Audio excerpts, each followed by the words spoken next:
Hi guys, welcome to my YouTube channel हेमरा 2.0। तो जैसा कि दोस्तों बताया गया है, जो ये जो चैनल है आपका बैक टू बैक रिवीजन और कम समय में माइंड डेवलप करने के लिए है। और जो भी वीडियो लाई जाती है दोस्तों, इस पर नंबर बेसिस होता है, जो एग्जामिनेशन में कैसे नंबर ग्रोथ हो, एक नंबर कैसे से कैसे हम आगे गेन करते। तो दोस्तों इसी के संदर्भ में आज का जो वीडियो है दोस्तों, विटामिन से संबंधित है। महत्वपूर्ण तथ्य जैसे कि कौन से विटामिन का रासायनिक नाम क्या हुआ, उससे होने वाले रोग, उससे बचने के लिए क्या क्या उपाय किए जाते हैं दोस्तों, इसी के संदर्भ में। तो चलिए दोस्तों, बिना समय गंवाए हुए हम देखते हैं वीडियो। चूंकि वीडियो का जो ड्यूरेशन होता है काफी कम होता है और लाभदायक होता है। तो चलिए दोस्तों देखते हैं। पहला है दोस्तों विटामिन ए। पहले तो सर्वप्रथम बात करें विटामिन की, तो दोस्तों विटामिन की खोज जो है फंक महोदय ने की थी, जो इसकी खोज 1911 ईस्वी में किए थे। विटामिन की खोज दोस्तों, विटामिन की खोज दोस्तों फंक महोदय ने 1911 ईस्वी में किए थे। 1911 ईस्वी में किए थे। इसके बाद दोस्तों आइए हम लोग देखते हैं विटामिन ए के बारे में।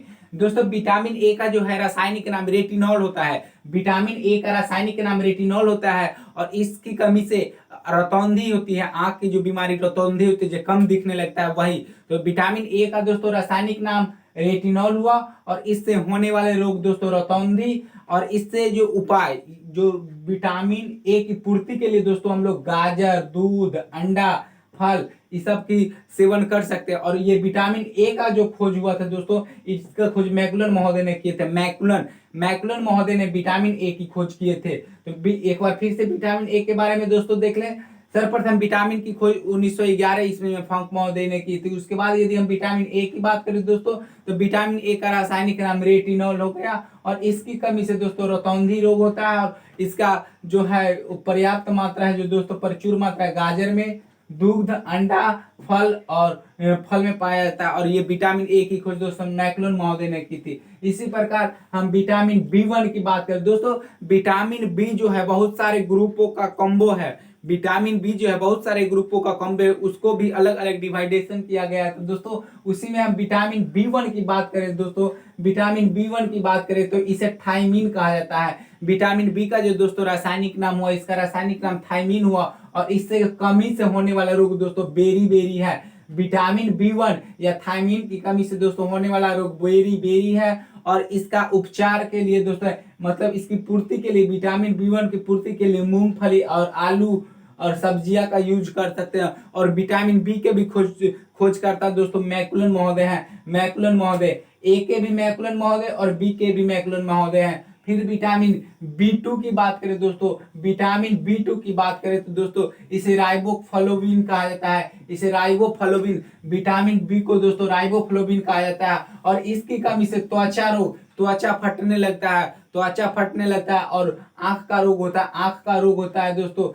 विटामिन बी2 इसको राइबोफ्लाविन कहा जाता है दोस्तों। और इसका जो ये कमी से दोस्तों होने वाला रोग है त्वचा का फटना और आंख का रोग होता है दोस्तों। इसके भी सेवन के लिए, इसका प्रचुर मात्रा के लिए दोस्तों अंडा, दूध और हरा सब्जी का यूज करें। उसी प्रकार दोस्तों विटामिन बी3 है। विटामिन बी3 है दोस्तों, तो इसे पैथोनिक अम्ल कहा जाता है। इसका जो रासायनिक नाम है विटामिन बी3 का दोस्तों पैथोनिक अम्ल है दोस्तों।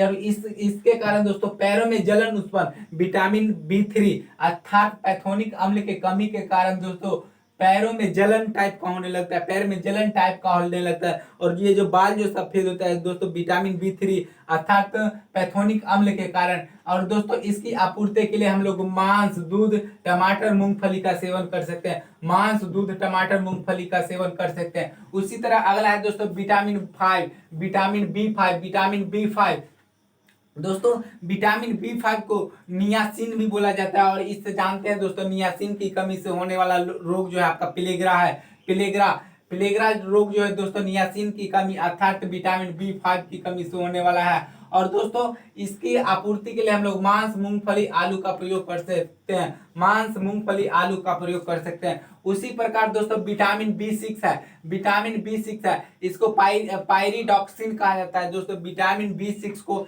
पायरिडॉक्सिन कहा जाता है दोस्तों। और इसकी कमी से एनीमिया, त्वचा एनीमिया रोग एवं त्वचा रोग होता है दोस्तों। तो एनीमिया रोग एवं त्वचा रोग विटामिन बी सिक्स अर्थात पायरिडॉक्सिन से होता है दोस्तों। और इसकी आपूर्ति के लिए दोस्तों दूध, मांस और सब्जी का इस्तेमाल कर सकते हैं। दूध, मांस और सब्जी का इस्तेमाल कर सकते हैं। वही अगला बात करें विटामिन एच या विटामिन बी7। दोस्तों विटामिन एच अर्थात या B7 की बात करें तो दोस्तों इसका रासायनिक नाम बायोटीन है। इसका रासायनिक नाम बायोटीन है दोस्तों।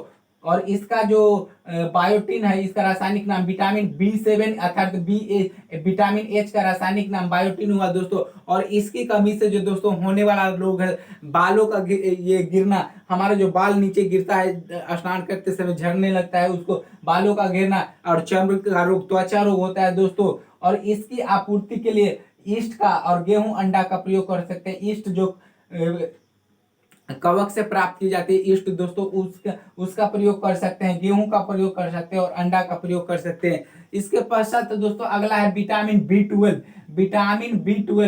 विटामिन B12 तो दोस्तों इसका रासायनिक नाम साइनोकोबाल्बिन है। विटामिन B12 का रासायनिक नाम दोस्तों साइनोकोबाल्बिन है। और सर्वाधिक लोहा की मात्रा इसी में पाई जाती है दोस्तों। इसे कोबाल्ट भी कहा जाता है। विटामिन B12 कोबाल्ट पाया जाता है दोस्तों, अर्थात लोहा की सर्वाधिक मात्रा इसी में, इसमें कोबाल्ट भी पाया जाता है। कोबाल्ट विटामिन B12 में कोबाल्ट पाया जाता है दोस्तों। और इसका रासायनिक नाम साइनोकोबाल्बिन है अतः। और दोस्तों इसकी कमी से एनीमिया रोग और पांडु रोग, आप तो दोस्तों जानते हैं एनीमिया रोग जो है खून की कमी के कारण, और खून में रहता है लोहा की मात्रा, और यही लोहा विटामिन B12 जो आयरन की गोली होती है दोस्तों, उसमें विटामिन B12 की सर्वाधिक मात्रा होती है। और इससे होने वाला रोग तो दोस्तों देख लीजिए एनीमिया रोग और पांडु रोग।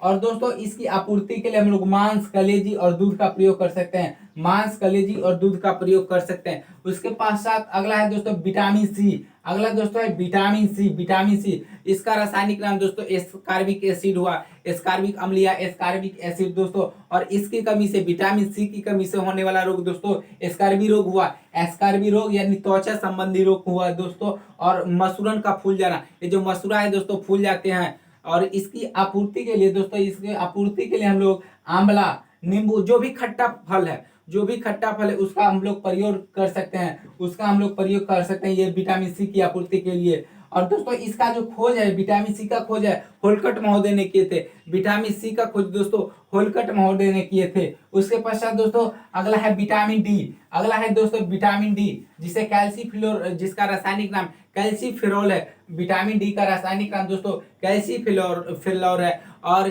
दोस्तों बच्चों में रिकेट्स बीमारी जो होती है, रिकेट्स बीमारी यही विटामिन डी की कमी के कारण होती है दोस्तों। और विटामिन डी का सबसे अच्छा स्रोत सूरज का रोशनी है दोस्तों। इसके अलावा अंडा दूध का भी प्रयोग कर सकते हैं। और ये विटामिन डी की है जो खोज दोस्तों हॉपर किंग्स महोदय ने किए थे। इसी प्रकार अगला है दोस्तों विटामिन ई, जिसका रासायनिक नाम टोकोफेरॉल है। विटामिन ई का रासायनिक नाम दोस्तों टोकोफेरॉल है।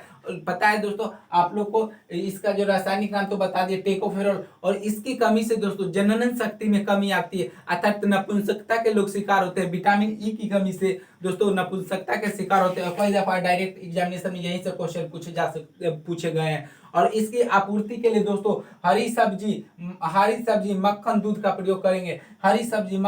प्रयोग करेंगे। इसके पश्चात अगला है दोस्तों विटामिन के, जिसका रासायनिक नाम फिलोक्विनोन हुआ दोस्तों। विटामिन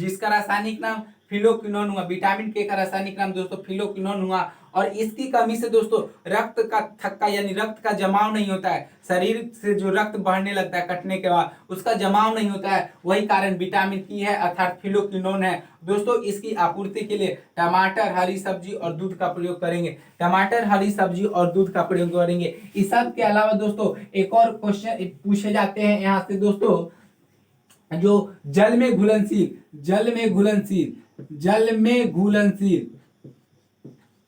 दोस्तों, तो जल में घुलनशील विटामिन है बी और सी जो है दोस्तों जल में घुलनशील है। वहीं वसा की बात करें दोस्तों, वसा में घुलनशील की बात करें तो एडेक अर्थात vitamin A, vitamin D, vitamin E और विटामिन के, ये सब दोस्तों ये आपको वसा में घुलनशील है। वही जल की बात करें तो विटामिन बी और विटामिन सी है। और दोस्तों पहले ही आपको बता दिए थे जो विटामिन, ये भी क्वेश्चन बार बार पूछे जाते हैं एग्जामिनेशन में। विटामिन की खोज दोस्तों आप लोग को बता दिए थे फंक महोदय। फंक महोदय 1911 ईस्वी में। उसके बाद विटामिन ए की बात करें दोस्तों तो एक मैकुलन महोदय ने खोज की थी। एक ही विटामिन बी भी मैकुलन महोदय, विटामिन बी की भी मैकुलन महोदय बात किए थे। और विटामिन सी की बात करें दोस्तों, विटामिन ए बी हो गया। और विटामिन सी की बात करें तो होलकट महोदय ने इसकी खोज की, विटामिन सी की होलकट महोदय ने खोज की थी। और ये डी की खोज हॉपरकिंस महोदय ने की थी। तो ये जो है 4-5 क्वेश्चन बार बार एग्जामिनेशन में आते हैं। जल में घुलनशील बीसी, वसा में घुलनशील एडेक, अर्थात vitamin A, vitamin D, vitamin E, vitamin A. और वही विटामिन की खोज फंक महोदय ने 1911 ईस्वी में की है। और विटामिन ए की खोज मैकुलन महोदय ने, विटामिन बी की खोज भी मैकुलन महोदय ने, और विटामिन सी की होलकट महोदय ने। वही विटामिन डी की बात करें तो हॉपरकिंस महोदय ने। ये सारे क्वेश्चन एग्जामिनेशन में आते हैं। तो दोस्तों वीडियो देखने के लिए धन्यवाद। जय हिंद।